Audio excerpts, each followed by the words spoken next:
Welcome back to Bible and Blues, and this is kind of like the way I used to do it when I used to do an early morning live stream from my desk here, and my hair is a little bit of a mess. It's Sunday. It's 10:20 in the morning, and I've had some technical issues this morning. My son's been using this thing a lot, and I don't know. I'm not going to blame him, but there seems to be a grounding problem with the microphone that's developed. Maybe you need to get a new microphone. I don't know. I could probably just try changing the cable, see what happens. But I positioned it just right so I don't have that happening. I actually went through an entire video without my headset on and without this thing on, and then I'm looking over at Audacity as I'm going, and I'm not seeing any sound on the Audacity. That should have been a key to me, but it wasn't. I'm not that quick. It was flatlined. It was showing no action, so Audacity wasn't showing anything. So I was like, well, maybe there's a problem with Audacity. So I shut that out. And then I go over to, I get an entire 12 and a half, 13-minute video in about Ecclesiastes 2. And and it turns out the problem was that my gain was turned all the way down on this thing. Hang on a second. Yeah, I got that right. Okay. On my microphone. So it was essentially just cuts your microphone out. I mean, it gets nothing going on. So, okay, so we're redoing it. Okay, so it's okay because I rambled about some weird stuff last time. So what? Why haven't I been on here for lately? Well, my van broke down, which is my main transportation, and it's a wheelchair van for my wife, and the van broke down, and it developed an engine knock. Just kind of the death knell on modern engines anymore. It used to be you could repair these things. You could actually do a rebuild, and it was worth doing on an engine. They've gotten so complex. There's so much you have to do. It's just not worth it anymore. So, looking at possible replacing the engine, all this stuff, and the cost was just really high up there. So I went for a week without having a vehicle even to drive, which. I'm so grateful to God. He has provided people in my life to get me through this and help me. I made it to work on time every day, and I everything got taken care of. And now I have another van. We'll do a video about that later. It's a '94 luxury E150. Valerie loves it. The only thing I have with it is I've gotten accustomed to her sitting in the front with me with the Dodge, and this has her behind me, which I'm going to have to address that somehow, and take the front seat out and put proper tie downs for her wheelchair, and make sure she's safe and secure, proper seat belt, yada yada yada. So we're gonna be doing that kind of project on the new van. So anyway, that's what's been going on in my life. So we're going to continue on with Ecclesiastes. I've got my Celebrate Recovery Bible here, and we're going to go into Ecclesiastes and chapter 2. And in Ecclesiastes chapter 2, it's dealing more with the meaninglessness of life. Without God and having purpose in life and all the things that we strive to do as people and as humans. We have this is broken up into 3 little sections here, but pleasures are meaningless. And then it has wisdom and folly are meaningless. You can be wise. I know atheists who are wise in their own way. Toil is meaningless, and it goes through all these different things. So that's what we're going to go through for Ecclesiastes chapter 2. We're going to talk about that a little bit. And one thing I want to talk about is, literally a dozen videos ago, I made a video of why I don't debate atheists anymore. And it gets attention, and the reason is that atheists actually look for anything with the keyword atheist or atheist in the title. That's what they look for. And I find it so petty, actually, because they won't watch any of my other videos. And they won't comment on any of my other videos. So, if I don't put atheists, and I haven't done it in a dozen videos, and I'm not going to do it on this one, okay? Because they're not actually intellectually curious. They claim that they're intellectually curious. They're not, okay? Because I mentioned something about them on almost every one of my Bible readings, but I know they don't watch them because they don't actually comment on those. If you put in the title, they will comment every single time. And the reason I don't do it anymore is because I just got tired of the exact same comments over and over and over and over and over again. And the same question, having to answer the same question. Why do you believe in God? What is your purpose behind believing in God? You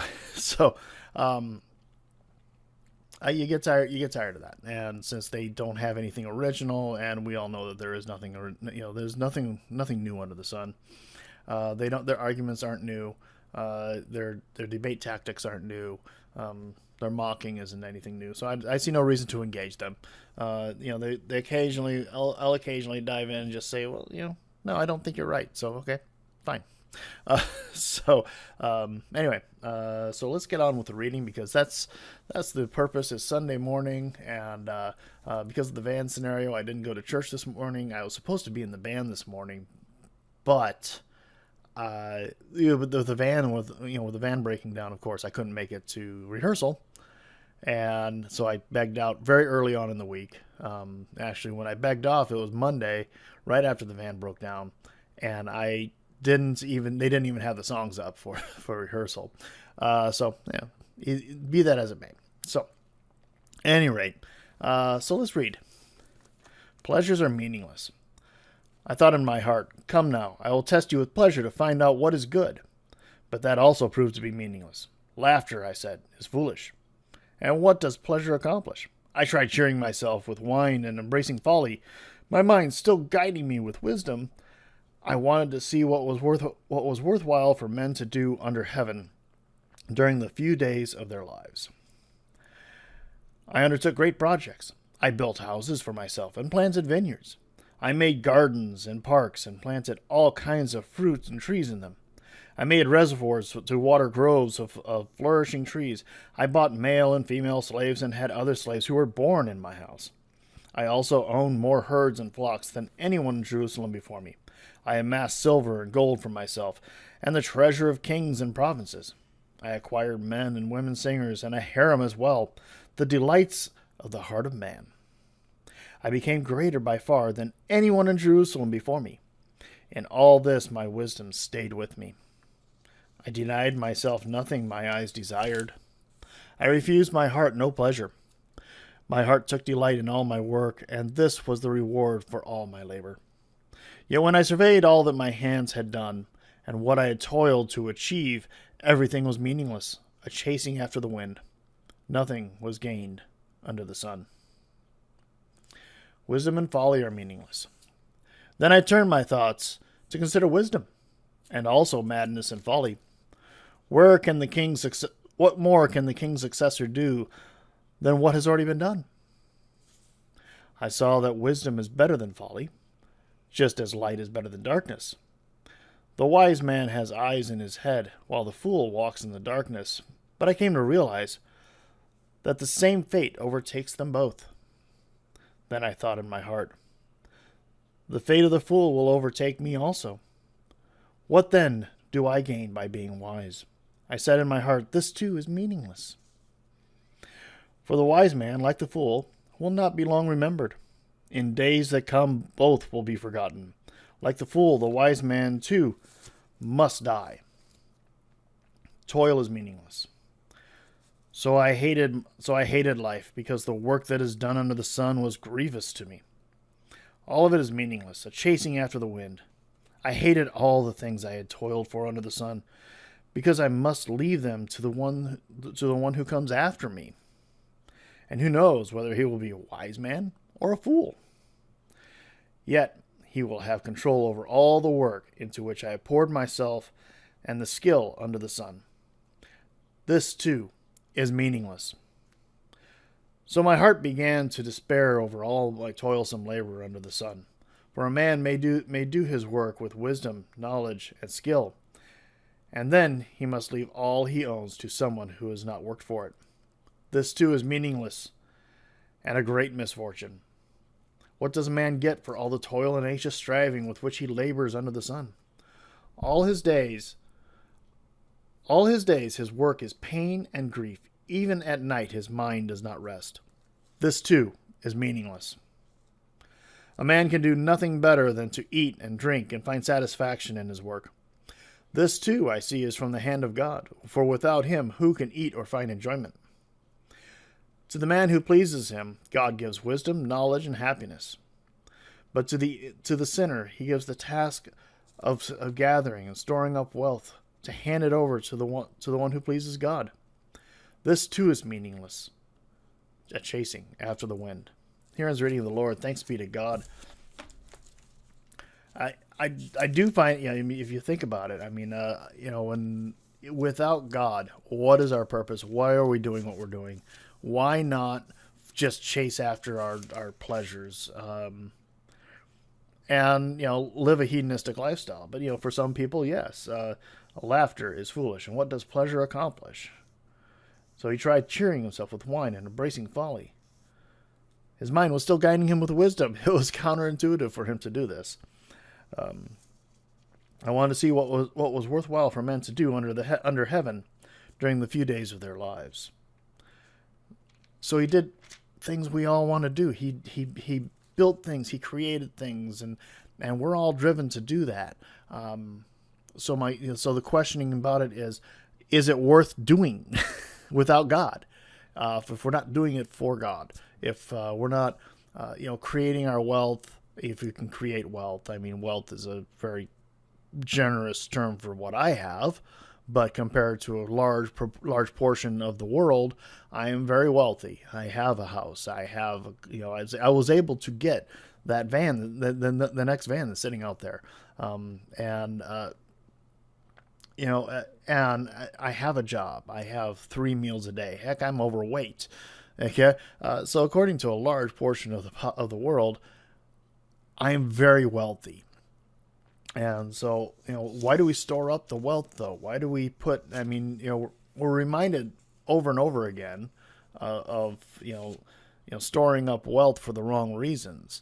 And so, our 401ks, we fuss over those things, and our savings accounts, and heck, I do it too. Now, why? And so all of this is meaningless without God, though. At any given point in time, the wise man and the foolish man all meet the same end. Okay. So, anyway, what did you think? How do you feel about this? To me, this is kind of the epitome of the debate between theism and atheism, belief and non-belief. We, as Christians, if we're doing it the way we're supposed to be doing it, we are following a path that God has laid out for us, and we're doing it for God. Whereas the non-believer is doing it, probably for good, just reasons, for leaving things to their children, and for good retirement. But for your brief days on earth, you're working really hard for that, and then who's to say that once the inheritance passes on, that they're going to respect it at all? We see it over and over and over again. So not that you shouldn't do it. At the same time, your reasoning behind doing it can be the wrong thing. So anyway, you tell me, what do you think about it? Do you feel like all these things without God are folly, or can these things? Obviously, I believe that they can be done without God. I just don't think they're hold much meaning. So you tell me. Give me your opinion on this. Be sure to like and subscribe, and I'll talk at you later. God bless.